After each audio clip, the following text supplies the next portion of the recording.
Good morning mga kasaka. Update ko lang po kayo sa ating mga bagong tanim na ginamitin ng po ng Durabloom. Saka yung pong organic na Durabloom din po. Ayan po. Dati po malnourished po yan. Start lang po kami dyan 26. Ayan naman po ang ating patola po. Kasi nakita nyo po itong aking ampalaya na namumulaklak na po nung itinanim. Ayan po, nagbago na po yung dahon niya. Yung iba puro pa po, pero yung iba nakaka-recover na po unti-unti. Ayan po. Ito po ang ating patola. Ilang days na ba siya ngayon? 26. 1 week na po siya. Ayan po. Yun na po yung resulta ng ating mga patabang ginagamit. Susubukan po natin kung epektibo to dahil bagong bigay lang po ng ating kaibigan. Pero sa aking analisa po ay maganda po siya. Dahil nang malaki na po ang inalaki niya. Dati isang dangkal lang po yung mayan.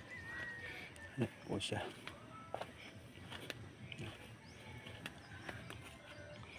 Dahil bago ko po i-introduce sa inyo yung ating ginagamit na organic, dahil bago, kinakailangan ako muna po ang tumesting. Yan po, makita po natin kung gaano kahaba na siya. Nagpo-produce na rin po siya ng butil ng bulaklak po. Yan. 26 po itinanim yan. Ngayon, pag maganda po ito, ay tatangkilikin po natin itong Durabloom na to. Ito po yung isa, hanggang bewang na po siya. Hanggang malapit na po sa pusod. Tanim lang po ng 26. Yan po. Yan po. Napakalakas na pong lumago. Yan. Maganda po ang resulta. Sa Saturday po, yung iba nating kasaka na gustong umattend sa meeting, magkaparoon po ako ng pa-meeting patungkol po sa Durabloom. Yan po. May libreng organic po at t-shirt mga kasaka. Po.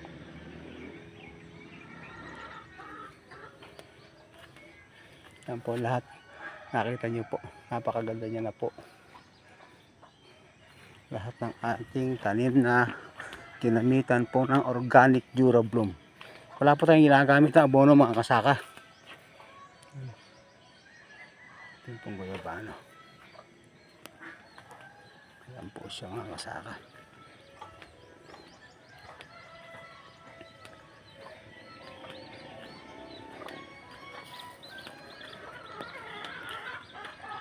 Okay, good morning po mga kasaka. Subaybay lang po sa ating bagong teknolohiya na ginagamitan po natin ng organic. Bago po ito, kaya gusto ko po makita ninyo at masubaybayan kung gaano po ka-epektibo itong ginagamit natin na to. Okay, good morning po at magandang umaga sa inyong lahat.